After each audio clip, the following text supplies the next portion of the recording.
Ilayo mo ang maruming banyagang batang yan sa mesa ko bago siya magnakaw o makahawa sa amin. Hindi ito ibinulong ni Carlos Flores. Sinabi niya ito ng malakas para marinig ng buong patio. 8:30 ng gabi iyon, malamig na Biyernes ng Oktubre, 52 degrees Fahrenheit. Nagniningning ang patio ng Sterling Oaks sa ilalim ng mga string ng mainit na ilaw, habang ang matatangkad na gas heater ay pinapawi ang lamig. Nakaupo si Flores sa kanyang makinis na $12,000 na wheelchair na papaligiran ng 7 panauhin. Puno ng nerbiyos na halakhak ang hangin. Kumikislap ang champagne sa kanilang mga baso. Ilang hakbang lang ang layo, nakatayo ang isang batang lalaki, nakayapak, 9 na taong gulang. Sira ang kanyang jacket sa kakahalukay sa basura, dayuhan sa gitna ng mga mapuputing mukha. Francisco Reyes ang kanyang pangalan, walang tirahan. Ginoo, malumanay ngunit matatag ang boses ni Francisco. Matutulungan ko po ang binti ninyo, ngumisi si Flores. Ikaw, gaano katagal yang milagro mo, ha bata? Nanginginig ang boses ni Francisco. Ilang segundo lang po. Ayon sa journal, ilang segundo lang. Pumutok ang halakhakan sa buong patio.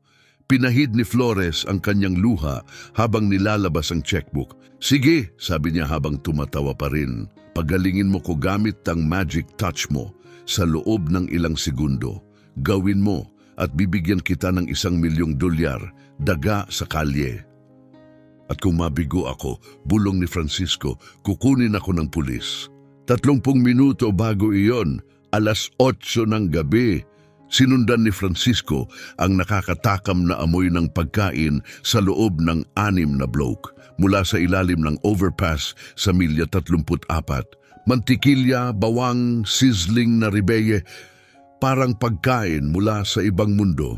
Kumakagat ang lamig sa kanyang mga paa pero hindi pa ito nagyayelo. Hindi pa gaya ng Nobyembre, mas masahol pa yon. Mukha ang Sterling Oaks na parang palasyo, balot ng ivy, kumikislap ang mga bintana, umaagos ang init palabas ng kalye. Ang mga taong naroon ay hindi pa nagutom, hindi pa natulog sa labas, hindi pa naging invisible. Natagpuan ni Francisco ang service entrance, ang basurahan, at sa tabi nito ang recycling bin, may nagtapon ng babasahin. 3 punit na kopya ng Journal of Emergency Medicine, edisyong Hulyo 2024, may mantsa ng kape, nasira ng tubig, kulang ng mga pahina. Pero para kay Francisco, ito ay kayamanan. Iniayos niya ang mga pahina sa tabi ng hilera ng pandekораsyong palumpong na humaharang sa tanawin mula sa basurahan patungo sa patio.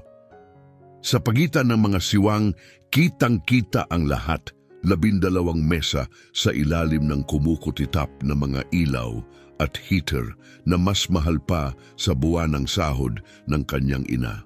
Noong may trabaho pa siya, noong buhay pa siya, nakahanap siya ng tinapay sa basura, dahan-dahang ngumata at nagbasa gamit ang ilaw mula sa pasyo. Ang pamagat ng artikulo, Acute Sciatic Nerve Entrapment from Gluteal Spasm, Emergency Release Protocol. Minsan lang niyang tinignan ang pahina, sapat na iyon. May photographic memory si Francisco, kumpirmado ng school counselor, noong 6 na taong gulang pa lang siya. Kahanga-hanga, sabi nila noon. Pero matapos mamatay ang kanyang ina, nawala ng saysay ang pagiging kahanga-hanga. Iba na siya, nakalimutan. Parang litrato na nasunog sa kanyang utak ang impormasyon. Nakita niya ang kondisyon, isang spasm na naglalak sa kalamnan sa paligid ng sciatic nerve, biglaang nagpaparalisa ng binti. Ang solusyon, hanapin ang tamang lugar, 2 pulgada sa ibaba ng butong bahagi ng balakang, pindutin sa 45-degree angle, may 8 hanggang 12 libra ng pressure, hawakan ng 15 hanggang 30 segundo. Agarang lunas, bumulong muli si Francisco, inukit ito sa kanyang mental library. 50 pahina na ang kabisado niya. Ito ang ika-51.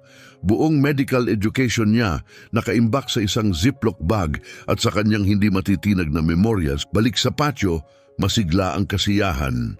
Sa gitnang mesa, walang tigil ang tawanan at ang silver champagne buckets ay umaapaw. Kristal, $1,200 kada bote. Alam ito ni Francisco dahil inaral niya ang menu noong nakaraang linggo. Nasa pinuno ng mesa ang lalaki sa wheelchair. Siguro nasa kalagitnaang 50 ang edad, matalas ang suot, mamahaling relo. Itinaas niya ang kanyang baso. Para sa $200 milyong at sa pinakamalaking land deal sa Philly sa loob ng 10 taon. Nagsigawan ang grupo, nagkaklingkan ang mga baso, pero hindi doon nakatutok si Francisco. Pinagmamasdan niya ang lalaki kung paanong iniiba nito ang posisyon ng katawan kada ilang minuto. Palaging pakaliwa, napapangiwi ang mukha nito sa sakit kapag walang nakatingin. Iniaayos palagi ang kaliwang binti na para bang upuang hindi maayos ang pagkakalapat. May isang binatang yumuko. Ayos lang po ba kayo, Ginoong Flores? Ayos lang ako, Eduardo. Basta tuloy-tuloy lang ang inumin. Pero hindi siya ayos, malayo. Nakikita ni Francisco ang mga senyales. Ang kaliwang paa ay nakatwist ng kakaiba. Ang palagiang pag-aayos ng posisyon. Kada 3 o 4 na minuto, nararamdaman ng pressure pero walang daanan ng sakit. Muling tiningnan ni Francisco ang pahina mula sa journal. Ang diagram ng kalamnan na humaharang sa ugat. Ang maliit na X na nagmamarka sa pressure point. Ang mga salitang instantaneous release. Pagkatapos ay tumingin siya kay Flores na pilit pa ring ine-enjoy ang party. Dinukot ni Francisco ang plastic wristband mula sa kanyang bulsa. Sa kanyang ina, Temple University Hospital, Patient ID TUH284091, Ines Reyes. Edad 31, wala na 8 buwan na ang nakaraan dahil walang naniwala sa kanya noong sinabi niyang may mali talaga. Tinitigan ni Francisco ang lalaking may iniindang sakit at sa kaibuturan ng kanyang puso, alam niya.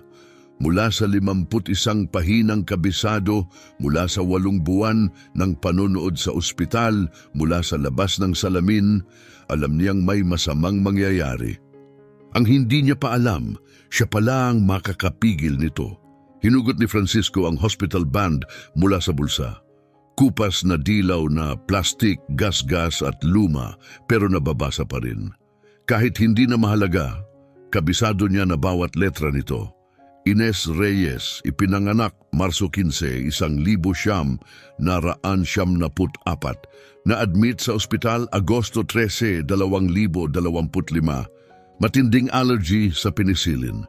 Siya ay 31 taon lang nang siya'y namatay, masyadong bata. Dapat sana ay marami pa siyang taong natitira. Noong una niyang sinabi, pakiramdam ko may mali talaga. Sa masikip na emergency room, dapat may nakinig agad sa kanya. Pero wala, mas pinili nilang unahin ang mga may insurance card. Pinaupo nila siya ng ilang oras sa plastic na upuan habang palihim na lumalakas ang impeksyon sa kanyang katawan. Pakiusap, tulungan niyo ako. Paulit-ulit niyang binulong, papahina ng papahina ang kanyang boses sa bawat ulit. May mali talaga, pakiusap. Pagsapit ng oras na tinawag na rin sa wakas ang pangalan niya, 8 oras ang lumipas. Nakarating na sa kanyang bloodstream ang impeksyon. Sinabi ng doktor ang salitang sepsis na parang ikinagulat, na parang walang sino man ang makakahula, na parang wala na talagang magagawa. Pero mas alam na ngayon ni Francisco, inaral niya ang sepsis. Kabisado na niya ang mga treatment plan mula sa mga artikulong nakuha niya.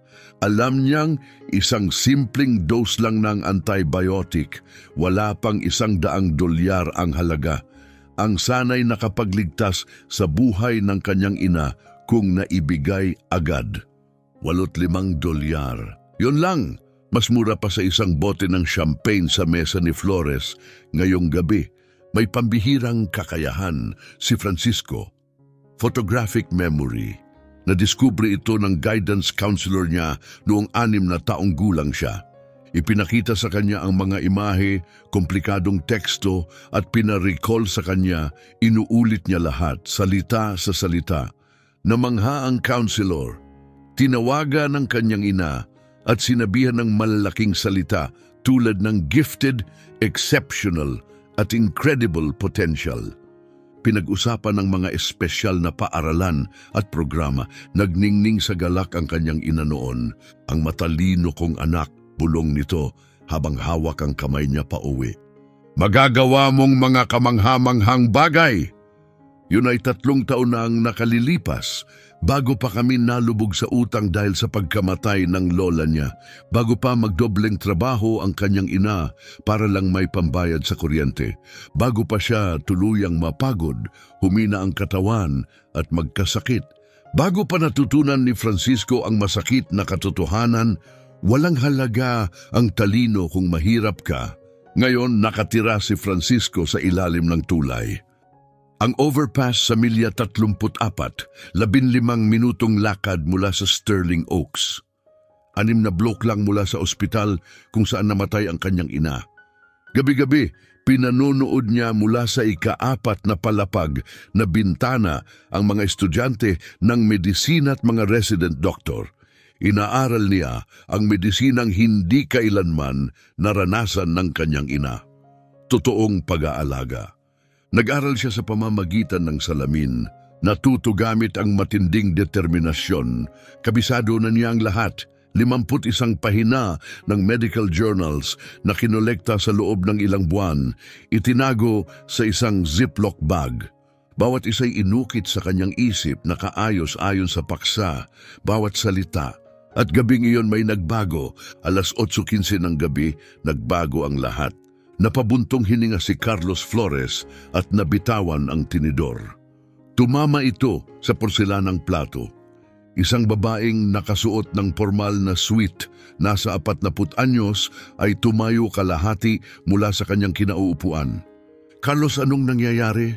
Biglang pumitik ang kaliwang binti ni Flores, pagkatapos ay nanigas ito parang kahoy. Pumuti ang kanyang mukha. Dali-dali niyang hinawakan ang kanyang hita, pilit igalaw, pero hindi gumagalaw. Nanatiling baluktot ang kanyang binti, ang paay nakapihit paloob. Hindi ko magalaw, sabi niya, lumalalim ang takot sa kanyang tinig. Nagkagulo sa mesa, stroke ba yan o atake sa puso?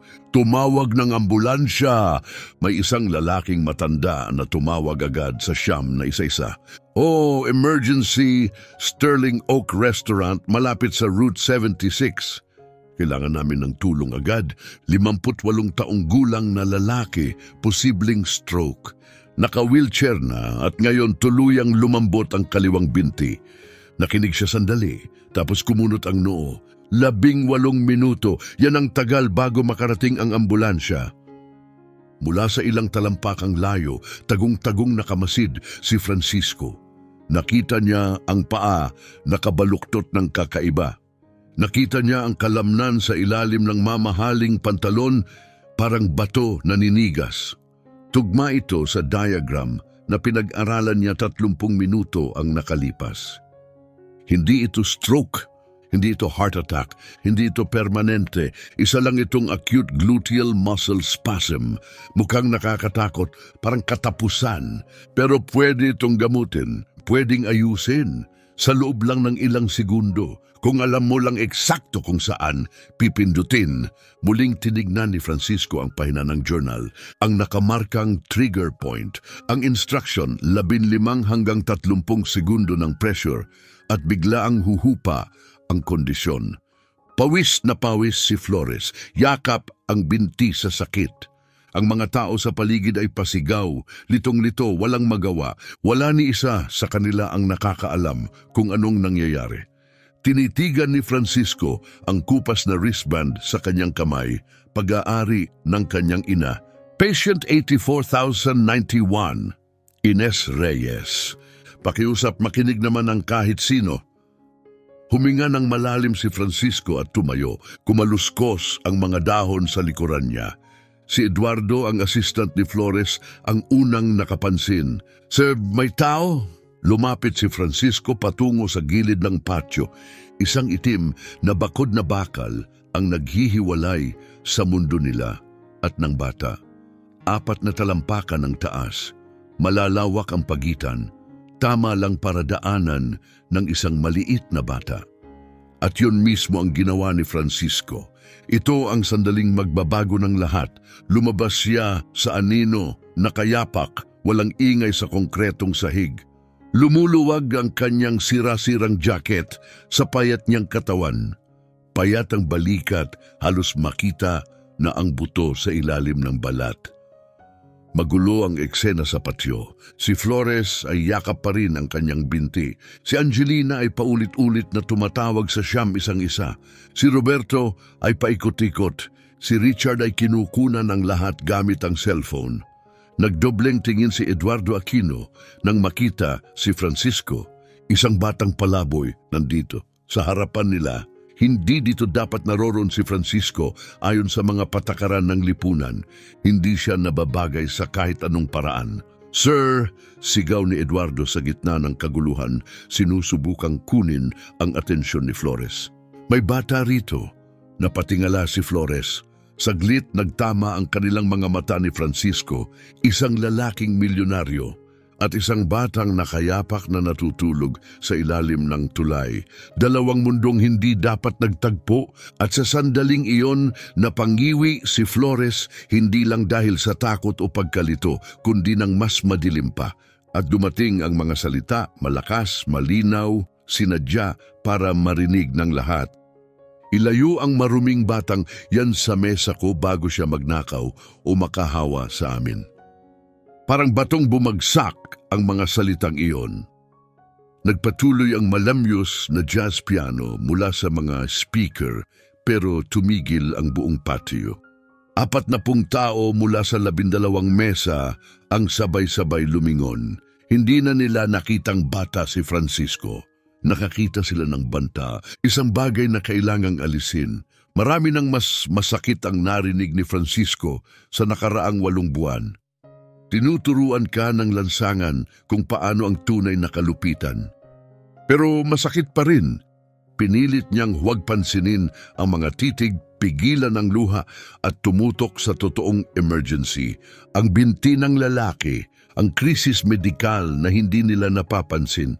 "Ginoo, pakiusap," mahinahon ngunit nanginginig ang boses ni Francisco. "Matutulungan ko po ang binti ninyo." "Tumulong?" Tumawa si Flores, pero hindi iyon mabait, matulis, mapanghamak. "Ni sarili mo nga hindi mo matulungan. Tingnan mo ang sarili mo, madumi ka, isa kang wala." Ang salitang bata ay bumalot sa hangin na parang lason. Ramdam ng lahat ang bigat nito, walang umimik. Sa salamin ng pinto, nakita ni Francisco ang papalapit na gwardiya. Malaki, nakauniforme, mabilis ang lakad. Mga 6 na segundo na lang ang layo niya. Wala nang oras si Francisco para maging magalang. At wala na ring oras si Flores para maghintay ng formalidad. "Paralisado ang binti ninyo dahil sa acute gluteal spasm," sabi ni Francisco. Nanginginig ang kanyang boses pero matatag ang mga salita. "Hindi ito permanente. Ang kalamnan sa balakang ninyo ay pinipiga ang sciatic nerve, kaya hindi ninyo maigalaw. Pero alam ko po kung paano ito ayusin." Tinitigan siya ni Flores.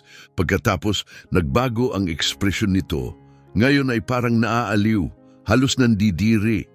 Sinipat si Francisco mula ulo hanggang paa. Sira ang jacket, maruming paa, palaboy, dayuhan. Walang halaga sa kanyang mga mata. "Ikaw!" Sarkastikong tanong ni Flores. "Ikaw ang magpapagaling sa akin?" May bahagyang halakhak mula sa kabilang mesa. Lalong lumalim ang ngisi ni Flores. "Sige nga, laro tayo," kaniya. "Gaano katagal yung milagro mong yan?" "Ilang segundo lang po," sagot ni Francisco. Boses ay pumipyok. Ayon sa journal, 15 hanggang 30 segundo ng pressure at bibitaw ang nerve. Magagalaw mo na ulit, pumutok ang tawanan, hindi lang sa mesa ni Flores, kundi pati sa iba pang mesa. Ang ideya ay katawa-tawa para sa kanila. Isang bata palaboy, gagamutin ng mayamang negosyante sa loob ng 1 minuto. Tumawa si Flores hanggang lumuha. Pagkatapos may pagmamagaling na hinugot ang kanyang checkbook at pinatong sa puting mantel. Nanginginig ang silverware sa lakas ng bagsak. Ito ay ginto, sabi niya habang tumatawa. Perpekto. Sige, daga sa kalye, tingnan natin ang kaya mo. Pagalingin mo ako sa mahika mong ilang segundo lang at isusulat ko sa iyo ang tseke ng $1,000,000. Matalim na ang ngiti niya ngayon. Sige, ipakita mo sa lahat dito kung ano ang alam ng isang batang palaboy na hindi nahanap ng 3 tunay na doktor. Ngunit nagbago ang tono niya, mas madilim, mas mapanganib. Pero ito ang usapan. Kapag pumalpak ka at sigurado akong papalpak ka, tatawag ng pulis ang security. Kukuhanin ka. Sa halip na matulog sa ilalim ng tulay sa juvenile, ka matutulog at magkakaroon ka ng record, hindi mo na mabubura yon kailanman, yumuko si Flores. Kaya pag-isipan mong mabuti bata, sigurado ka bang gusto mong ituloy ito? Tiningnan ni Francisco ang binti ni Flores, nananatiling hindi gumagalaw. 4 na segundo na lang ang layo ng gwardiya. 40 tao ang nanonood. May mga cellphone, may mga kumukuha ng video. Anuman ang mangyari pagkatapos nito, kakalat ito, kabiguan man o himala. Naisip niya ang kanyang ina, ang tinig nitong namamalimos, pakiusap may makinig sana. Naisip niya ang $85 na antibiotics na sana'y nakapagsalba sa kanya. Ang 8 buwan ng pagtulog sa lansangan, kabisado ang bawat pahina ng medical na journal. At lahat ng buhay na maaari niyang mailigtas kung may isang taong maniwala. Tinitigan niya sa mata si Flores. Opo, Gino, anya, gusto ko pa ring subukan. Hinawakan ng gwardiya ang balikat ni Francisco. Mabigat ang pagkakahawak, parang pinal na. Pero bago siya tuluyang mahila, itinaas ni Flores ang kamay. Sandali lang, sabi niya, nakangiti pa rin. Hayaan niyong gawin niya. Tumingin siya sa iba. Gusto kong makita siyang mabigo. Gusto kong makita ng lahat dito kung ano ang nangyayari kapag ang kagaya niya'y nagkukunwaring kabilang sa mundo natin. Itinuro niya si Francisco na parang isang palabas. Sige bata, ipakita mo ang milagro mo. May ilang segundo ka. Tumawid si Francisco sa rehas. Hintay, sandali lang. Sigaw ni Richard Diaz, tumayo habang nakataas ang cellphone. Carlos, ito ay kabaliwan. Lahat kami ay saksi. Kapag hinawakan ka ng batang to at may nangyaring masama, pwede kang mapahamak. Hintayin na lang natin ang ambulansya, dagdag niya. 15 minuto pa, mahinang sabi ni Angelina. At talagang nasasaktan na si Carlos. Masasaktan pa rin siya kahit anong mangyari, ani Roberto. Tama na Carlos, bata lang yan, 9 na taong gulang. Palaboy, sabi ng isang tao, ang boses ay nasa pagitan ng pag-aalinlangan at pag-aalala. Paano siya magkakaroon ng alam tungkol sa medisina? Pero pinutol sila ni Flores. Matatag ang kanyang tinig kahit pa sa gitna ng sakit. Hayaan siyang magsalita. Nasa mukha pa rin ang ngiti pero sa likod ng kanyang mga mata may nagbago, desperasyon marahil. Tumingin siya kay Francisco. Bata, paano nalalaman ng isang 9 na taong gulang na palaboy ang tungkol sa emergency procedures? Gumalaw si Francisco ng dahan-dahan, maingat. Dinukot niya ang kamay sa loob ng kanyang jacket. Nagkakatinginan ang mga tao sa paligid. Hinigpitan ng gwardiya ang hawak sa balikat ni Francisco. Ang kamay ni Eduardo ay nakahanda sa cellphone. Pero hindi sandata ang inilabas ni Francisco. Isang ziplock bag ang kanyang nilabas, punit-punit, lukot-lukot, may mansa ng tubig at kape, pinagdikit gamit ang paper clips. Sa loob ay may 51 lukot na pahina. Mga medical journal ang kanyang kayamanan. Itinaas niya ito upang makita ng lahat. Ito ang pinag-aaralan ko, mahinang sabi niya, pero tumitibay ang boses sa bawat salita. Nag-aaral ako nito mula nang mamatay ang mama ko. 8 buwan na ang nakalilipas. Tiningnan niya ang mga tao, matatag ang tingin. Nahahanap ko ang mga pahinang ito sa recycling bins, donation drop-offs, mga basurahan ng library, likod ng klinika at ospital. Kahit saan itinatapon ng tao, kumuha siya ng ilang pahina sa ibabaw. Ito, aniya, hawak-hawak ang isa. Nahanap ko sa recycling bin ninyo. Kanina lang, 30 minuto na ang nakaraan. Malinaw ang pamagat ng pahina. Acute sciatic nerve entrapment from gluteal spasm, emergency release protocol. Mula sa Journal of Emergency Medicine, Hulyo 2024. Nandito lahat, sabi ni Francisco. Ang sintomas, diagnosis, paggamot at step-by-step na proseso. Lumapit si Flores kahit nasasaktan. Nahanap mo yan ngayong gabi, ngayon lang. Opo, Ginoo, isang basa lang po. Yun lang ang kailangan ko. Sandaling tumigil si Francisco, tapos nagdagdag, may photographic memory po ako. Tines po nila ako nung 6 na taong gulang ako. Isang basa lang at nasa utak ko na habang buhay. Bawat salita, bawat diagram, bawat detalye, lahat po natatandaan ko. Maluwa sa inis si Richard. Carlos, seryoso. Pero hindi sumigaw si Francisco. Hindi niya kailangan. Sinimulan niya ang pagkukwento, salita sa salita. Acute piriformis or gluteal spasm causing sciatic compression presents as sudden onset lower extremity paralysis. Often misdiagnosed as stroke or radiculopathy in emergency room settings. Emergency release protocol. Locate trigger point 2 inches below the greater trochanter. Use a lateral approach, 45-degree angle. Apply sustained pressure 8 to 12 pounds per square inch. Maintain for 15 to 30 seconds. Muscle relaxation and nerve release is instantaneous upon proper decompression. Journal of Emergency Medicine, Hulyo 2024, Volume 57, Issue 1, Pahina 234. May akda, Chen at Rodriguez. Tahimik ang buong patio. Sobrang tahimik, walang gumalaw. Ibinaba ni Francisco ang pahina. Natatandaan ko lahat, bulong niya. Lahat ng 51 pahina sa bag na to, bawat larawan, bawat teknik, bawat linya. Tumigil siya. Pinag-aaralan ko ang medisina dahil nabiyak ang kanyang tinig. Dahil nung namamatay ang mama ko, walang nakinig sa kanya. At pinangako ko sa sarili ko na kung may kaya akong tulungan, gagawin ko yon. Tinakpan ni Angelina ang bibig gamit ang kamay. Nabasa ang kanyang mga mata. Muling tiningnan ni Flores si Francisco. Ngayon, sa kauna-unahang pagkakataon talagang tiningnan.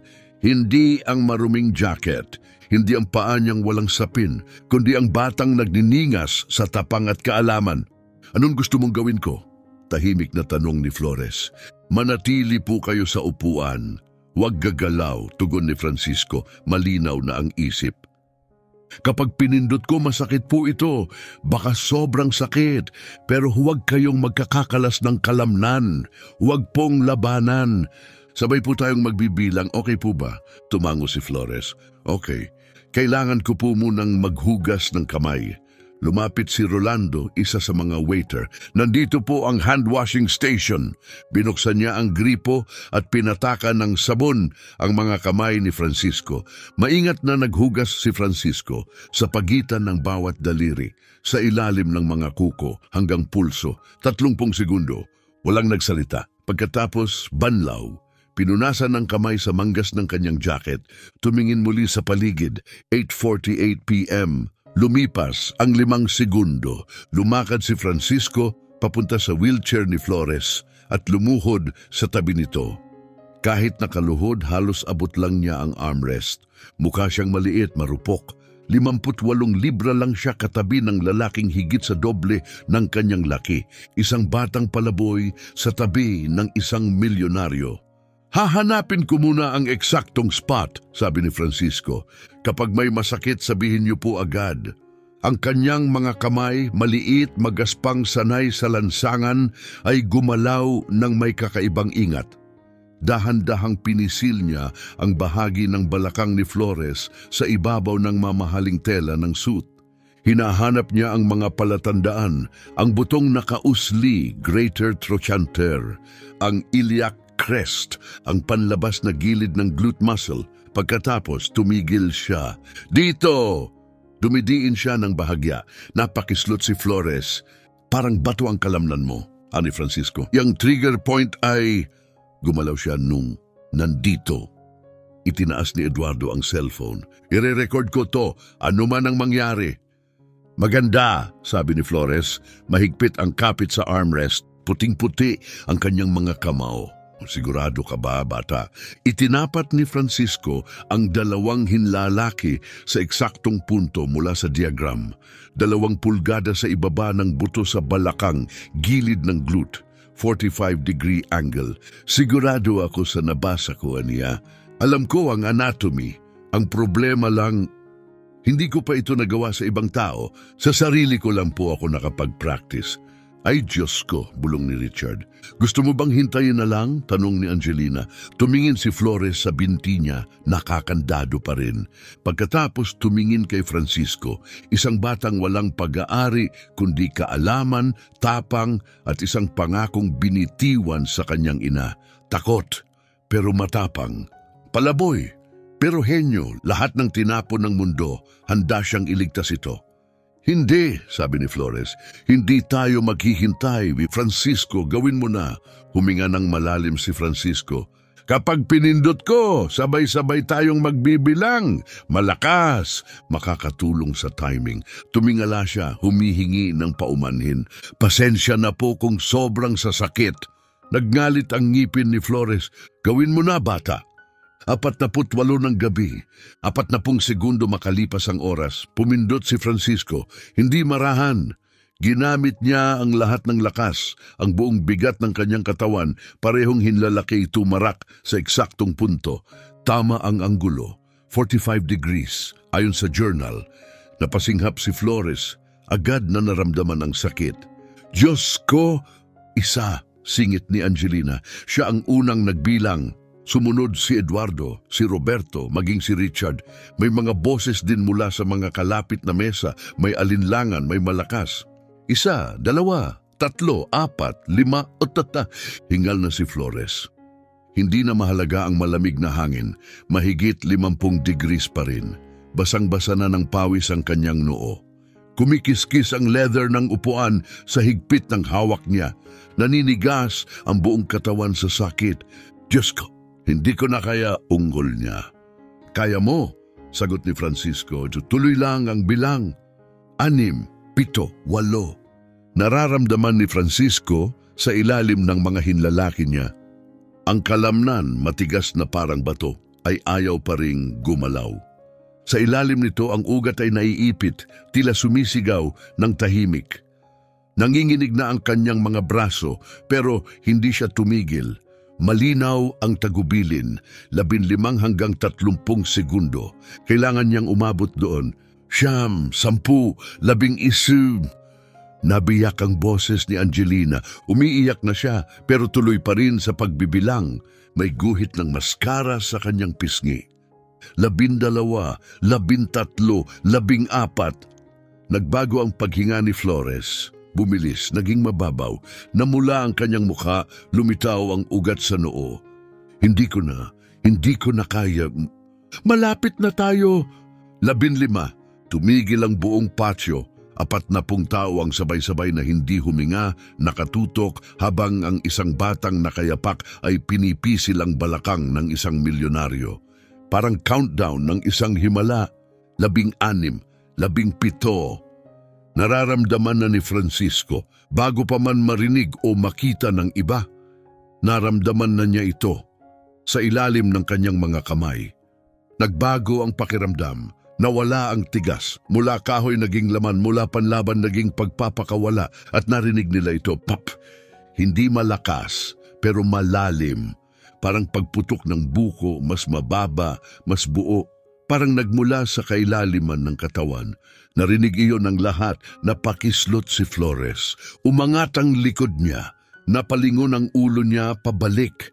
May tunog na lumabas sa bibig niya, kalahating sigaw, kalahating hinga.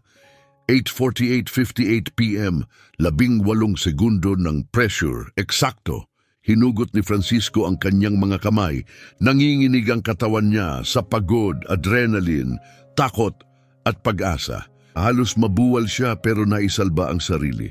Nagbago ang ekspresyon ni Flores sa isang iglap. Mula sa matinding sakit, patungo sa pagkabigla, patungo sa paghanga. Ang sakit, halos hindi makapaniwala. Wala na talaga. Nararamdaman ko na ulit ang binti ko. Subukang igalaw, bulong ni Francisco. Tinitigan ni Flores ang kanyang binti na parang ito'y banyaga. Maingat, mabagal, gumalaw ang mga daliri sa paa, lahat, 5. Ikinutin niya ang bukong-bukong. Walang sakit, inangat ang tuhod, inunat, inulit ulit, wala pa rin. Normal, parang walang nangyaring 33 minutong paghihirap. Sumabog sa tuwa ang patio. Sabay-sabay, parang paputok pero pabaliktad. May tumili, may napasigaw. Isang babae ang paulit-ulit na sumigaw, "Diyos ko!" Nakatutok ang mga cellphone. May video mula sa lahat ng anggulo, 20, 30. Marahil 40 ang nagdodokumento ng sandali. Umatras si Francisco, sinusubukang maglaho. Gusto niyang mawala, pero nauna si Angelina. Yumakap siya ng mahigpit, parang babasagin si Francisco. "Nagawa mo," bulong niya habang umiiyak. "Nagawa mo talaga." Hinawakan ni Flores ang mga armrest at itinulak ang sarili. Nanginginig ang mga kalamnan, di tiyak. Pero dahan-dahan tumayo siya. Nakapatong ang parehong paa sa lupa. Gumagana ang parehong binti.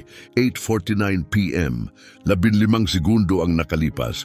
Tumayo si Carlos Flores ng mag-isa sa unang pagkakataon sa loob ng 6 na linggo. Walang sakit, walang saklay. Siya lamang. Naglakad siya ng isang hakbang, 1 pa, 2 pa. Huminto, tinitigan ang kanyang binti na parang hindi sa kanya. Pagkatapos ay tumingin siya kay Francisco. "Ilang taon ka na?" tanong niya. Paos ang boses. Mahinang sagot ni Francisco, halos pabulong. "Siyam." Hindi tanong, kundi ulit. "Siyam ka at ginawa mo lang." Binasag ng emosyon ang boses niya. Nang hina ang tuhod, lumuhod siya sa harap ni Francisco. Magkaharap, lalaki at bata pantay. Yumakap siya kay Francisco, mahigpit, nanginginig, puno ng damdamin. Umiiyak, walang pag-aalinlangan. "Ibinigay mo ulit sa akin ang buhay ko," bulong niya. "Sa loob ng 18 segundo, 9 na taong gulang ka at ibinalik mo ang buhay ko." Nanginginig ang kamay ni Eduardo habang hawak ang cellphone. "Na-record ko lahat," sabi niya. "Malinaw ang oras, 8 oras, 48 minuto, 40 segundo hanggang 8 oras, 48 minuto, 58 segundo, 18 segundo, eksakto." "Iba ang anggulo ko," sabi ni Angelina habang hawak ang phone. "Nakuha ko lahat." Itinaas ni Roberto ang kanyang smartwatch. Stopwatch app, 18.2 segundo. Nakita ko mismo at hindi ko pa rin mapaniwalaan. Maging si Richard ay hindi makapagsalita. Nakanganga, dilat na dilat ang mata. Ang abogadong laging may sinasabi ay wala ngayong salita. Dumagsa na ang ibang diners. Nakalimutan na ang kani-kanilang pagkain. Kailangan nilang makita, kailangan nilang masaksihan ang milagro.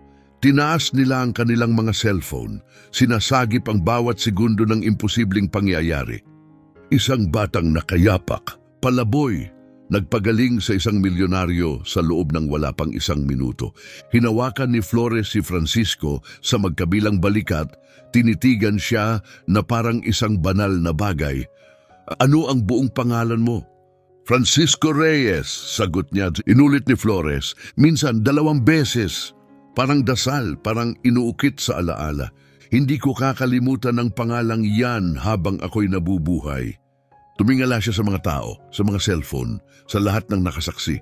"Nakita ba ninyong lahat kung ano ang ginawa ng batang ito?" Tumango sila, tahimik, mangha. Bumalik si Flores kay Francisco. 18 segundo, sabi niya. 6 na linggo akong nakaupo sa upuang iyon.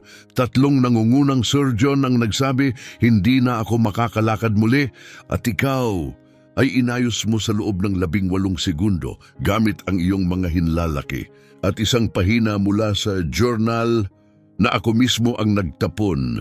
Tumawa si Flores.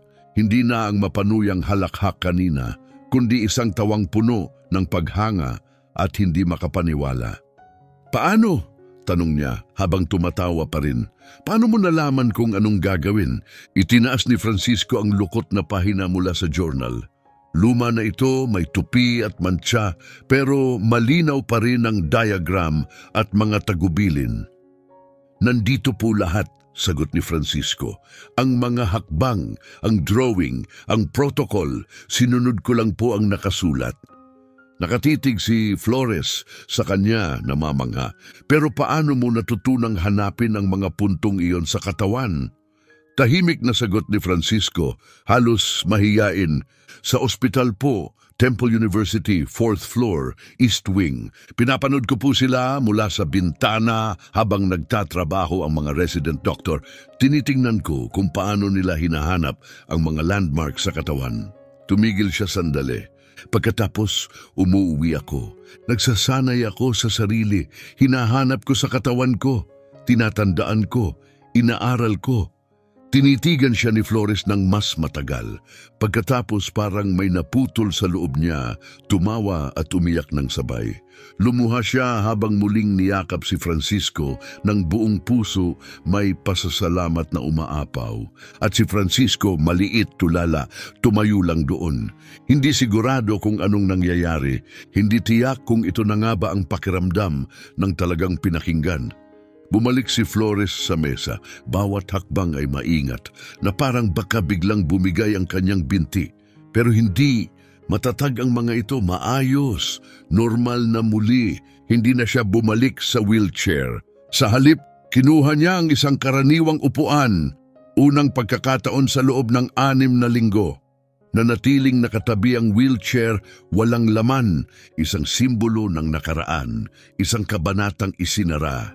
Dahil kay Francisco, hinugot ni Flores ang checkbook mula sa jacket, binuksan ito sa puting mantel at nag-click ang kanyang panulat. Mabagal siyang sumulat, may layunin, pay to the order of Francisco Reyes. Amount, $1 million. $1 million. Asul na tinta. Bago pa natutuyo, totoo. Mahirap paniwalaan. Inabot niya ang cheque kay Francisco gamit ang parehong kamay.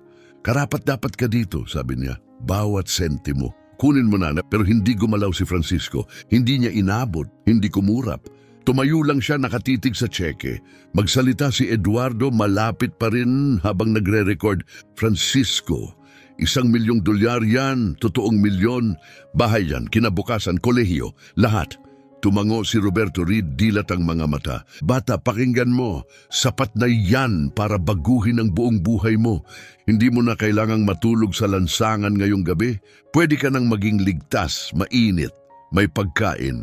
Makakapag-aral ka. Ito na yon, pakiusap, kunin mo na. Lumuhod muli si Angelina sa tabi niya, nanginginig ang boses. Anak, pakiusap, hindi mo na kailangang bumalik sa ilalim ng tulay ngayong gabi. Hindi mo na kailangang maghalukay sa basurahan. Hindi mo na kailangang ginawin, magutom o matakot. Nag-vibrate ang cellphone ni Eduardo. Sinulyapan niya ito at napatigil. Diyos ko, bulong niya. Yung video na pinost ko, 7 minuto lang ang nakalipas. May 300,000 views na. Hindi, sandali. Dagdag niya, titig sa screen, 500,000 na, nagva-viral, mabilis, sobrang bilis. Sa paligid ng patiyo, naglabasan ng mga cellphone, nagkaroon ng mga bulong-bulungan. Nasa Twitter, bulong ng isa, trending worldwide. TikTok din, may mga 20 bersyon na ng video. Instagram, Facebook, kahit saan. Nakuha na ito ng CNN, nasa homepage nila. Sumipol ang gulong ng van sa parking lot. Isang news van mula sa WPVI Action News 6. Kumikislap ang logo sa gilid. Isang babaeng naka-blazer at heels ang bumaba, may mikropono, kasunod ang crew. Ginoong Flores, sigaw niya habang patakbong papunta sa patio. Maricel Morales, Action News 6, maaari niyo bang kumpirmahin isang 9 na taong batang palaboy ba ang nagpagaling sa inyo sa loob ng wala pang 20 segundo? Hindi na siya naghihintay ng sagot.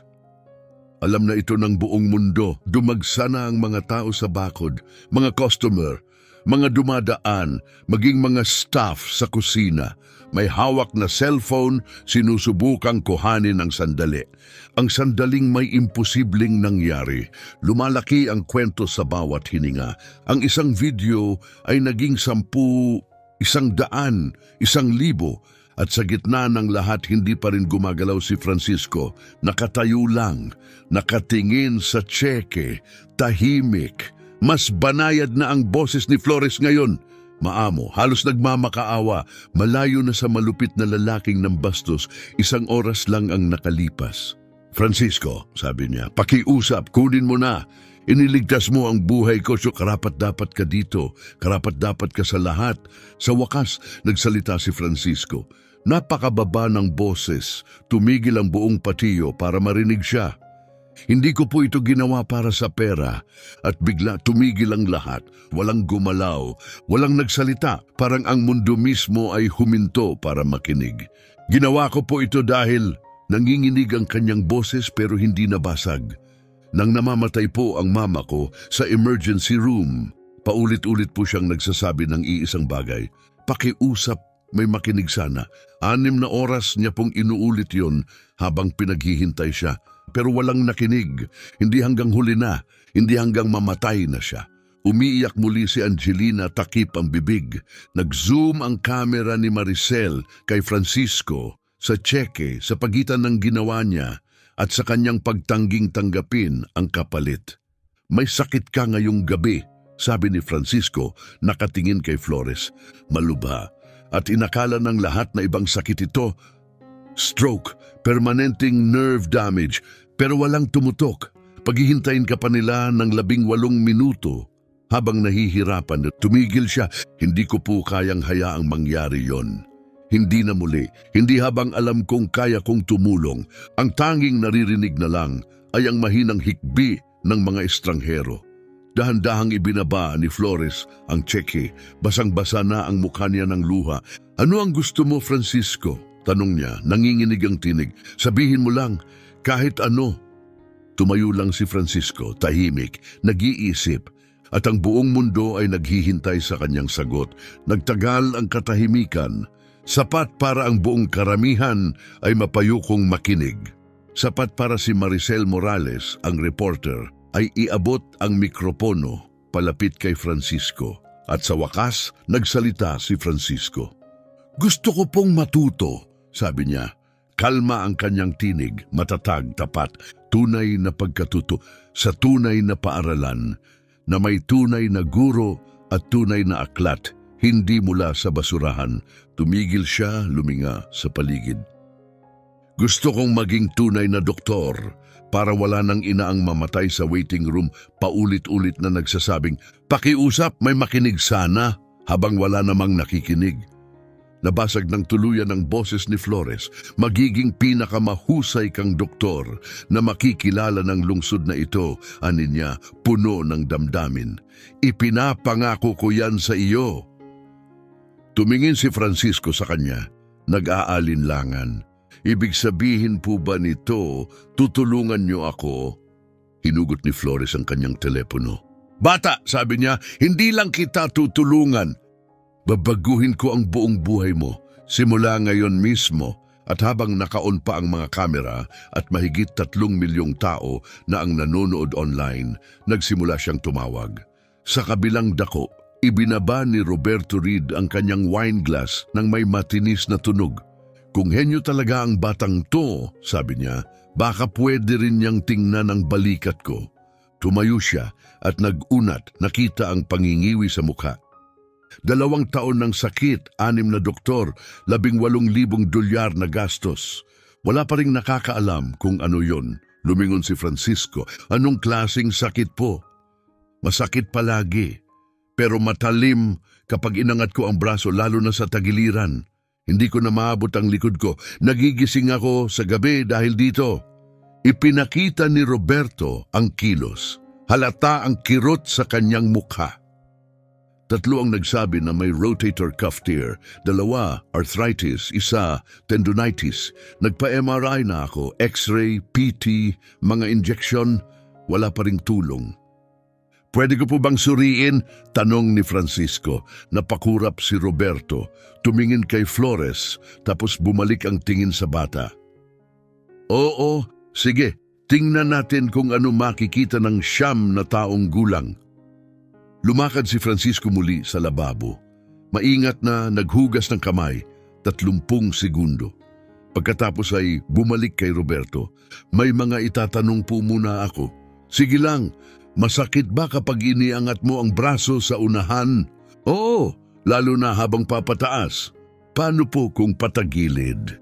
Mas masakit, di ko na maangat lampas balikat. Naabot mo pa ba ang likod mo parang kapag inaayos ang suot? Sinubukan ni Roberto. Kaunti lang. Dati naabot ko ang kabilang talim ng balikat. Kapag hindi ka gumagalaw, masakit pa rin ba sa gabi? Oo, parang mapurol na sakit. Minsan, yon ang gumigising sa akin. Tumango si Francisco. Pwede ko po bang hawakan ang balikat nyo? Gusto kong suriin ang galaw at pakiramdam ng kasukasuan. Go ahead. Tumayo si Roberto. Sa taas niyang 6 na talampakan, halos abot lang ni Francisco ang balikat niya. Pero kumilos ang bata na parang bihasang clinician, ginabayan siya sa mga galaw. Iangat ng dahan-dahan ang braso, sabihin kapag sumakit. Sumunod si Roberto, napangiwi siya sa bandang 85 degrees. Ngayon naman patagilid. Parehong resulta, 70 degrees tapos napasinghap. Inilapat ni Francisco ang mga kamay sa balikat ni Roberto.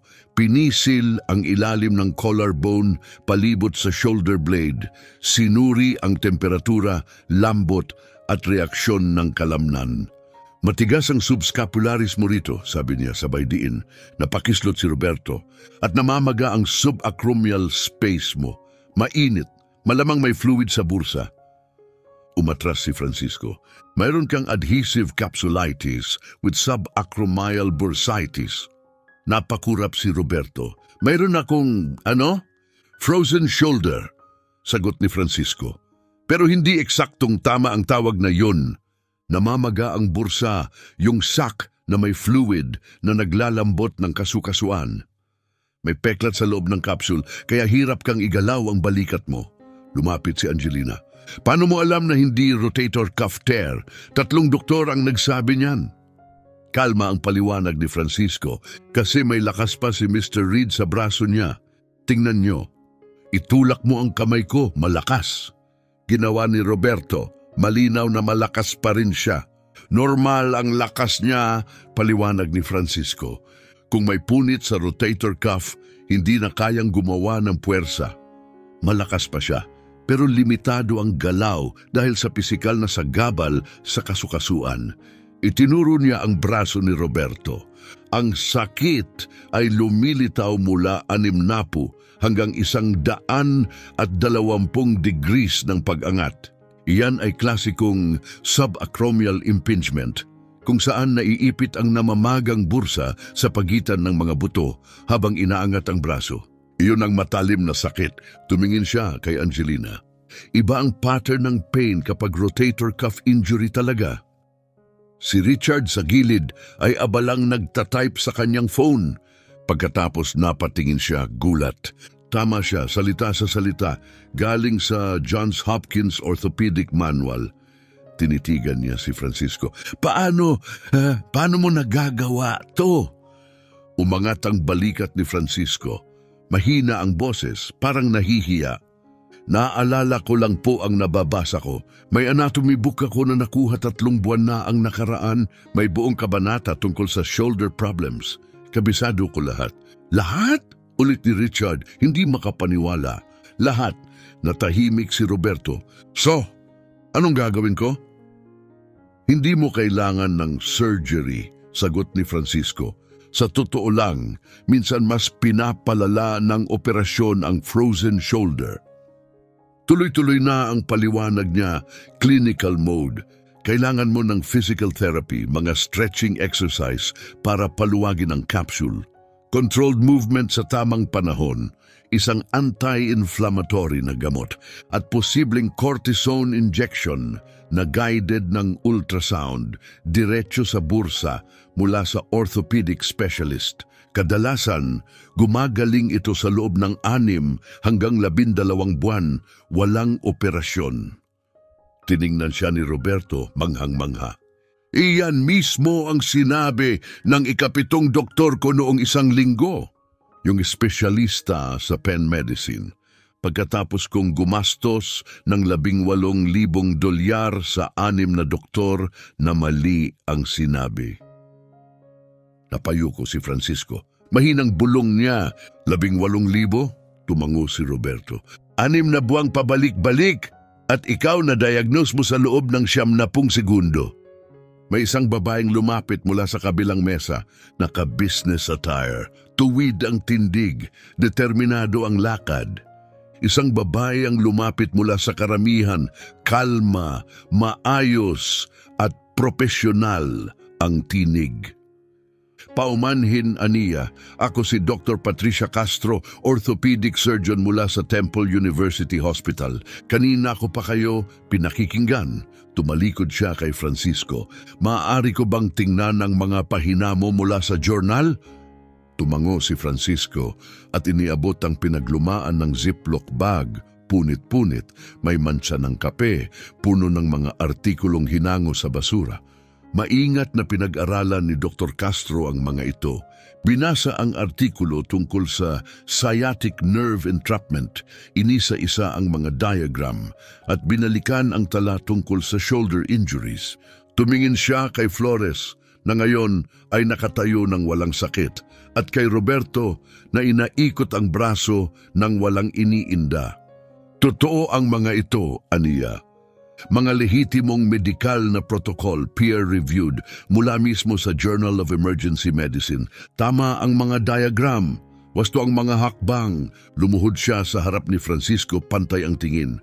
At ikaw, wika niya puno ng pagkamangha, ay nagsagawa ng emergency trigger point release na mas eksakto pa sa maraming first-year resident. Bumaling siya kay Roberto. At na-diagnose mo ang adhesive capsulitis nang walang imaging sa wala pang 2 minuto. Muling tumingin kay Francisco. Gaano ka nakatagal nag-aaral ng medisina? 8 buwan na po, sagot ni Francisco. Mula nang pumanaw ang mama ko. At paano ka nag-aaral? Nakakahanap po ako ng mga journal sa basurahan at recycling bin. Mahina niyang sagot. Pinapanood ko ang mga residente mula sa bintana ng temple. Ika-4 na palapag, silangang pakpak. Pinag-aaralan ko kung paano sila mag-examine. Tinatandaan ko lahat. Lumitaw ang gulat sa mga mata ni Dr. Castro. Ikaw pala ang window kid, sabi niya. Naguluhan si Francisco. Ma'am, sa loob ng maraming buwan, paliwanag ni Dr. Castro, sinasabi ng mga residente namin na may batang lalaki raw na laging nakadungaw sa ika-4 na palapag tuwing gabi. Tahimik, nanonood, na pag-usapan pa naming tawagan ang social services. Hindi naming akalain, ikaw pala'y nag-aaral ng medisina. Tumango si Francisco. 6 na bloke lang po ang layo ng tinutuluyan ko. Sa ilalim ng overpass, mainit sa ospital, nakailaw palagi, laging may natututunan. Tumayo si Dr. Castro at tumingin kay Flores. Buo ang loob, mabilis ang desisyon. Mr. Flores, hindi pwedeng manatili sa lansangan ng ganitong utak. 15 taon na akong siruhano. Nakapagsanay na ako ng maraming residente. At ni minsan, hindi pa ako nakakita ng klinikal na isipan tulad nito. May photographic memory siya, self-taught anatomical knowledge, napakahusay na diagnostic instinct. At 9 na taong gulang lang siya, tumango si Flores nang walang pag-aalinlangan. Hindi na muling matutulog sa lansangan si Francisco, ngayon mismo nagtatapos na yon. Magaling, sagot ni Dr. Castro, kasi gusto ko siyang isama sa Temple Medical Observation Program. Simula bukas, mag-o-observe siya sa rounds, dadalo sa conferences, manonood ng operasyon sa formal, tamang paraan. Matututo siya ng tunay na medisina. Tumingin siya kay Francisco, may nangiti. Gusto mo ba yon? Lumawak ang mata ni Francisco. Totoo po, papayagan niyo ako? Totoo, sagot ni Dr. Castro. Simula bukas. Lubos akong sumasang-ayon, sabat ni Flores. Ano man ang kailangan mo, Dr. Castro, papel, pondo, permiso, sabihin mo lang. Ako ang bahala. Iniabot ni Dr. Castro ang kamay niya, professional, magalang. Hinawakan ito ni Francisco, ang magaspang na daliri, pinisil ng matatag na kamay. Ngumiti si Dr. Castro, maligayang pagdating sa Temple University Hospital, Francisco. Sa pagkakataong ito, sa pintuan ka papasok, hindi sa bintana. At sa unang pagkakataon ng gabing iyon, ngumiti si Francisco. Tunay na ngiti, yung klase ng ngiti na matagal nang hindi nakita kaninuman. Salamat po, mahina niyang bulong. Lumapit si Flores at pinunit ang tseke ng $1,000,000. Nag-echo ang mga hiyaw ng gulat sa patio. Pinunit niya ito muli sa 4. Muli pa hanggang sa lumipad ang mga piraso tulad ng niyebeng papel sa ibabaw ng puting mantel. Hindi pera ang kailangan mo, malumanay niyang sabi. Madaling magkapera. Sobra ako niyan. Ang kailangan mo ay kinabukasan, yung permanente. Yung hindi kailanman maagaw ng kahit sino. 23 ng gabi. Hinugot ni Flores ang kanyang telepono, inon ang speaker at nagdial. 2 ring lang. Rodrigo, si Carlos Flores ito. Sorry sa late na tawag. Ayos ako, masigit pa sa ayos. Sa totoo lang, makinig ka. Mag-e-enroll ako ng estudyante sa Friends Select sa Lunes ng umaga. 9 na taong gulang, Francisco Reyes ang pangalan. Oo, seryoso ako. Henyo ang batang ito. Literal photographic memory. Tumingin siya kay Francisco. Na-diagnose niya ang kondisyon na hindi nakita ng 6 na doktor. Pinagaling niya ako kahit sinabi ng 3 surgeon na hindi na ako makakalakad. Tumingin siya sa mga naron. Lunes, 8:00 ng umaga. Ako mismo ang magdadala sa kanya. Full scholarship hanggang graduation. Tuition, libro, uniforme, gamit, lahat. Binaba niya ang tawag. Wala nang kailangang ipaliwanag. Isa pang tawag. Sarah, si Carlos ito. Kailangan ko ng Unit 8B sa Spruce Street Building, fully furnished, bago maghating gabi. Oo, ngayong gabi. Alam kong late na, triple overtime. Buong budget, walang limit. Tumigil siya. Ayusin mo ito para sa 9 na taong bata. May silid tulugan, kumpletong kusina, mga damit, iba't ibang sukat. Hindi ko alam eksakto. Gawin mo itong tahanan, Sarah. Hindi lang apartment. Isang totoong tahanan. 8 buwan siyang natulog sa ilalim ng tulay. Gusto ko pagpasok niya ron, mainit, ligtas, komportable. Tumango siya. Singilin mo ako, kahit magkano, gawin mo lang. Ang galing mo. Salamat. Isang huling tawag. Fernando, si Carlos Flores ito. Lunes ng umaga, kailangan ko ng Education Trust. Priority 1, ipagpaliban lahat ng iba. Beneficiary, Francisco Reyes. Halaga, $2,000,000. Saklaw ang lahat ng edukasyonal na gastusin hanggang medikal na paaralan. Kabilang ang college, med school, residency support, housing, libro, kagamitan, lahat ng kailangan niya. Tumigil siya para idin ang sinabi, nag-i-invest ako sa pinakadakilang isipan na nakita ko at gusto kong masigurado na walang sinuman, walang anuman ang makakahadlang sa kanya para maging doktor. Huminga siya ng malalim. Ipa-follow up ko ang detalye bukas. Simulan mo na lang. Tumingin siya kay Francisco at sa unang pagkakataon, hindi na siya mukhang batang palaboy. Mukha siyang kung ano talaga siya mula pa sa simula, isang doktor na hinuhubog ng pagkakataon. Salamat, Fernando, sabi ni Flores, tinapos ang tawag. Tumalikod siya kay Francisco, nakababad pa rin sa kanyang kinatatayuan, parang nananaginip. Tula lang, labis ang nadarama. Lumuhod muli si Angelina sa tabi niya, hawak ang maliliit, nanginginig na kamay ni Francisco. Francisco, mahal, malumanay niyang sabi, naiintindihan mo ba kung anong ginawa ni Ginoong Flores para sa'yo? Umiling si Francisco ng dahan-dahan. Hindi po masyado, ma'am, mahina niyang bulong. Ngumiti si Angelina sa kabila ng panibagong patak ng luha. Papasok ka na sa Friends Select School, sabi niya. Isa sa pinakamahusay na pribadong paaralan sa buong lungsod, siguro pati sa buong bansa. Lunes ng umaga ka magsisimula. Hinaplos niya ang mga kamay ni Francisco. May tahanan ka na rin ngayon, tunay na tahanan, Unit 8B, Spruce Street. 2 block lang mula rito. May mainit na kama, kusinang puno ng pagkain, bagong damit, tunay na muebles. Lahat ng kailangan mo. Ngayong gabi, dagdag niya, matutulog ka sa totoong kama. Ngunit tumingala si Francisco sa kanya, puno ng kalituhan ang mga mata. Mahina ang boses, halos hindi marinig. Bakit? Hindi niyo naman ako kilala. 1 oras lang ang nakalipas. Tumingin siya kay Flores. Gusto mo pa nga akong ipahuli. Dahan-dahang lumuhod si Flores sa kanyang harapan. Magkaharap, pantay, tao sa tao. Tama ka, basag ang kanyang tinig. Ganon nga'y masama ako. Tiningnan kita at nakita ko ang lahat ng mali na itinuro ng mundo sa akin. Lahat ng bias, lahat ng kasinungalingan. At lubos akong nagkamali. Puno ng luha ang kanyang mga mata. Ibinigay mo sa akin ang buhay ko, Francisco, sa loob lang ng 18 segundo. Pero hindi dahil doon kita tinutulungan. Huminga siya ng malalim. Ginagawa ko to dahil ang tatay ko ay kagaya mo. Napakunot ang noo ni Francisco. Ano po? Diego Flores ang pangalan niya, sabi ni Carlos. Janitor siya sa Johns Hopkins Hospital sa Baltimore. 3 dekada siyang nagtrabaho ng night shift, 2:00 ng gabi hanggang 8:00 ng umaga.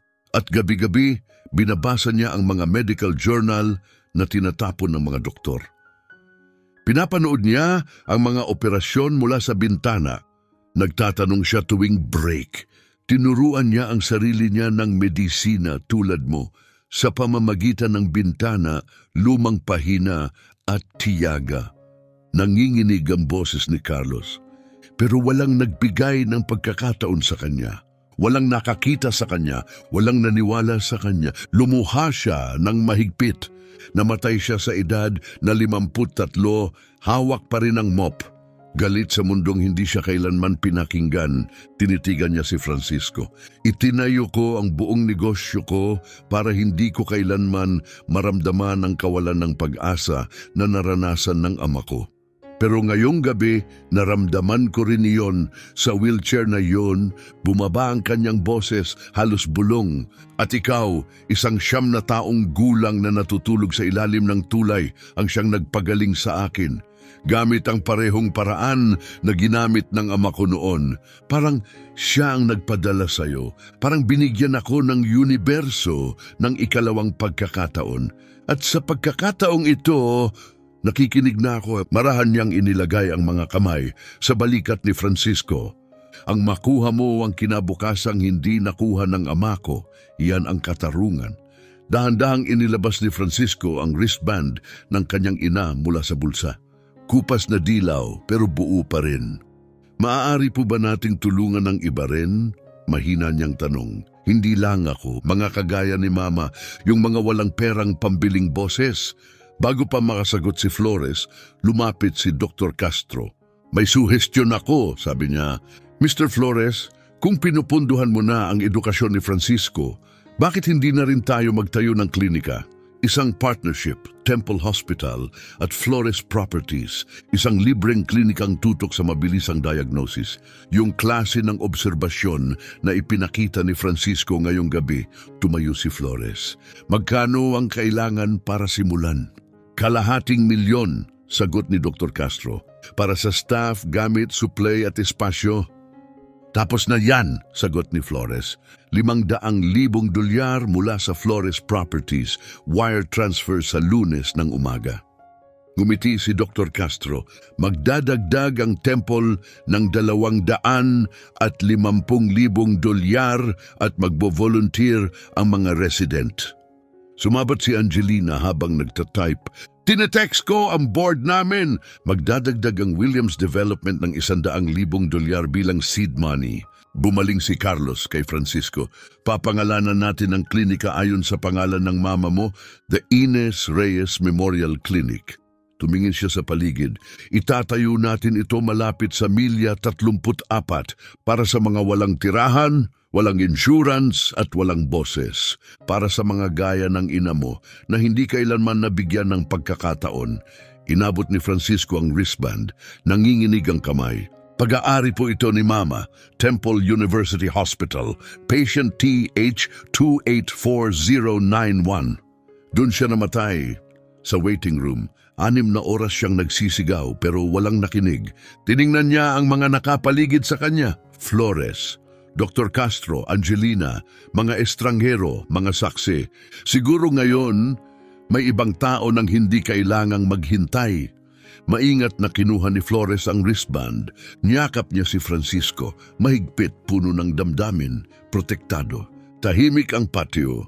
Tanging mga hikbi na lang ng mga estrangherong naging saksi ang maririnig. Bahagi na sila ng isang kwentong mas malaki kaysa sa kanila. Na-capture lahat ni Maricel ang tagpo. Ang kanyang live stream ay nasa 5 milyong viewers na at patuloy na lumalaki. Lumagpas na sa Philadelphia ang kwento.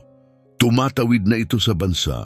Tumatawid na ito sa mundo. Isang 9 na taong gulang na bata, isang milyonaryong naka-wheelchair, 18 segundo na nagbago ng 2 buhay at magbabago pa ng libo-libo pang iba. Totoo po ba makakapasok na ako sa school sa Lunes? Tanong ni Francisco, puno ng luha. Totoo, totoong-totoo, sagot ni Flores. Pangako ko. At matutulog ako sa loob ngayong gabi?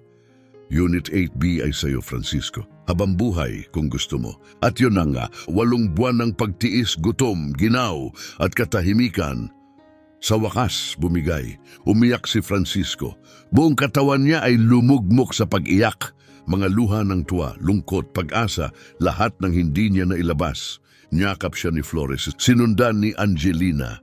Maging si Dr. Castro, Eduardo, Roberto, lahat sila mga matatandang umiiyak kasama ng isang bata. Dahil minsan, ang hustisya ay mukhang isang batang pinahintulutang umiyak. Minsan, ito ay isang taong sa wakas ay pinakinggan. Minsan, sapat ang 18 segundo para baguhin ang mundo. 11:15 ng gabi, gabi ring iyon. Nakatayo si Francisco Reyes sa pintuan ng Unit 8B sa Spruce Street. Halos hindi siya makapaniwala sa nakikita. Isang totoong apartment. 2 silid, kumpleto ang gamit, lahat bago, malinis, mainit. Sa sala, isang sofa, may plastic pa, TV, mga lamps, totoong coffee table. Sa kusina, pre-dinner na puno ng pagkain. Gatas, tinapay, itlog, prutas, gulay. Mga pagkaing 8 buwan niyang di nahawakan. Sa silid, mga damit sa iba't ibang sukat, nakaayos sa kama, mga sapatos, medyas, lahat malinis, lahat kanya, at ang kama, queen size, sobrang laki para sa isang bata, puting kumot, mabango, malalambot na unan. Walang ganitong lambot sa ilalim ng tulay. Walang ganitong linis sa eskinita. Inilapag ni Francisco ang wristband ng kanyang ina sa tabi ng lamp. Ang huling alaala niya sa unang hakbang ng bago niyang buhay. Humiga siya, nakadamit pa, nakasapatos, takot gumalaw. Takot na baka hindi totoo. Takot na baka magising siya muli sa ilalim ng Mile 34. Pero mainit ang kumot, malambot ang unan, matibay ang pader, nakalak ang pinto. Gumagana ang heater, totoo ang lahat. Umiyak si Francisco ng 2 oras. Mga luha ng tuwa, lungkot, pag-asa, 8 buwang inipon. Ngayon pinalaya, 3 buwan ang lumipas. Naglalakad si Francisco sa hallway ng Friends Select School. May suot na uniformeng kasya sa kanya, may mga kaibigan, may ngiti, may buhay. Puro A sa lahat ng klase. Hindi makapaniwala ang mga guro kung gaano siya katalino, kung gaano nakarami ang alam niya. 6 na buwan ang lumipas. Sa malamig na umaga ng Pebrero, binuksan ang Ines Reyes Memorial Clinic. Nakatayo si Francisco sa harap ng ribbon, katabi sina Flores at Dr. Castro. Umiiyak silang tatlo. Ang logo ng klinika isang stopwatch na nakaposisyon sa 18 segundo. Sa ilalim nito, because seconds matter. Dahil mahalaga ang bawat segundo. 212 pasyente ang natulungan sa unang buwan. Mga taong dati hindi pinapansin. Mga gaya ng kanyang ina, sa pagkakataong ito, pinakinggan na sila. 1 taon ang lumipas. Nakatayo si Francisco sa likod ng isang podium sa taunang medical conference ng Temple University Hospital. 10 taong gulang pa lang siya, ang pinakabatang tagapagsalita sa buong 200 taong kasaysayan ng ospital. Ang paksa niya, Diagnostic Errors in Underserved Populations, What Medicine Misses When It Stops Listening. Mga pagkakamaling medikal sa mga di nakikinabang na populasyon, ang nawawala sa medisina kapag tumitigil ito sa pakikinig. Habang siya ay nagsasalita, malinaw, tiwala at kalmado, nakaupo si Carlos Flores sa unang hanay, tahimik na umiiyak mula simula hanggang dulo ng presentasyon. At nang matapos si Francisco, tumayo ang buong silid. 3 minutong palakpakan, ngunit hindi iyon ang pinakamahalagang bahagi ng kanyang taon. Dahil tuwing Sabado, walang palya, bumabalik si Francisco sa 1034, sa ilalim ng overpass na minsang naging tulugan niya, sa lugar kung saan hindi siya nakikita, kung saan isa lang siya sa napakaraming di nakikita. Ngayon, bumabalik siya roon upang magturo. Linggo-linggo 23 bata ang umiikot sa kanya, mga batang palaboy, mga nasa shelter, mga walang tahanan, mga batang hindi pinansin ng lipunan hanggang sa nakita sila ni Francisco. Itinuturo niya ang first aid, simpleng anatomy, pagsusuri, paggunita, kung paano mag-isip na parang doktor kahit pa sinasabing hindi sila magiging isa. Isang batang lalaki, mga 11 taong gulang, ang nagtanong, "Francisco, bakit ka bumabalik? Safe ka na, may tahanan ka na. Bakit ka pa tumutulong sa amin?" Tiningnan ni Francisco ang paligid at nakita niya ang sarili niya sa bawat mukha. "Dahil may nakakita sa akin noong hindi ako nakikita," sagot niya. "May nakinig sa akin nang wala ng ibang nakikinig. Ngayon ako naman ang nakakakita sa inyo at sisiguraduhin kong makikita rin kayo ng mundo." Isa pang bata, mga 8 taong gulang, ang nagtanong, "Matuturuan mo ba talaga kami maging doktor?" Ngumiti si Francisco. "Matuturuan ko kayong mag-isip tulad ng doktor. Matutong pansinin ang hindi napapansin ng iba. Matutong tandaan kung ano ang mahalaga. Matutong magmahal. Kahit mukhang walang saysay ang pagmamalasakit, tumigil siya sandali. Ang natitira, mga degree, lisensya, titulo, papel lang yon." At binigkas niya ang mga salitang hindi nila kailanman malilimutan. "Kung ako na natulog sa ilalim ng tulay na ito ay nakapagsalita sa Temple Hospital, kaya rin ng bawat isa sa inyo. Pangako ko yan." Pagkalipas ng ilang buwan, inilunsad ng Friends Select School ang isang bagong programa, the Francisco Reyes Scholarship for Exceptional Circumstances. Nagbibigay ito ng buong scholarship sa 5 estudyante bawat taon. Mga batang dumaranas ng homelessness o housing insecurity na nagpapakita ng pambihirang talino sa kabila ng imposible nilang sitwasyon. 10 taong gulang pa lamang, kabilang na si Francisco sa selection committee. May boto siya. Tinuturing siyang kapantay. Isa sa mga aplikante ay 8 taong gulang na batang babae. Tinuruan niya ang sarili ng engineering sa pampublikong aklatan. Gumagawa siya ng solar-powered water purifiers para sa mga homeless camps. Gamit ang mga sirang elektronikong bahagi. Lumapit si Francisco at magiliw na nagtanong, "Kailan mo gustong magsimula sa school?" Ngumiti ang bata unang beses sa buong panayam. "Sa Lunes po, Mahina niyang sagot. Ngumiti si Francisco pabalik. Alam niya ang pakiramdam na iyon. Lunes nga, hintayin kita sa main entrance. Magugustuhan mo dito. Lumalawak ang echo. Pasulong, palaging pasulong. May ilang milagro na nangyayari sa loob ng 18 segundo, pero ang mga alon na likha nito pwedeng tumagal ng maraming henerasyon. Kung naalala mo dahil sa kwentong ito na ang katalinuhan ay pwedeng manggaling saan man, na ang henyo ay hindi kailangang nakauniforme. At ang pag-asa ay hindi kailangang may tirahan. Isang like o share ay makakatulong upang patuloy naming maikuwento ang mga ganitong kwento. Gusto mo pa ng mga sandaling ang di nakikita ay nagiging hindi malilimutan? Manatili ka, dahil sa mundo ngayon, milyon pa ang tulad ni Francisco Reyes. Naghihintay lamang na may unang makakita sa kanila.